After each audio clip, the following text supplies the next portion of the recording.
বিমান বাহিনীকে আরও আধুনিকায়ন ও শক্তিশালী করার লক্ষ্যে কাজ করবেন বলে জানিয়েছেন নবনিযুক্ত বিমান বাহিনী প্রধান এয়ার মার্শাল হাসান মাহমুদ খান।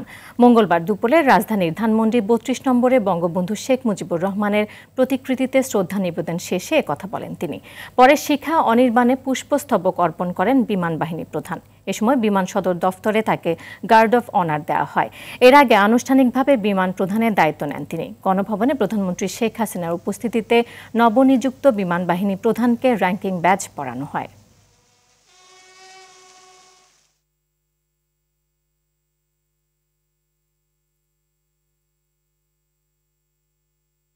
আমাদের বিমান বাহিনীকে একটি শক্তিশালী বাহিনী হিসেবে গড়ে তুলতে পারি, আরও শক্তিশালী বাহিনী হিসেবে গড়ে তুলতে পারি।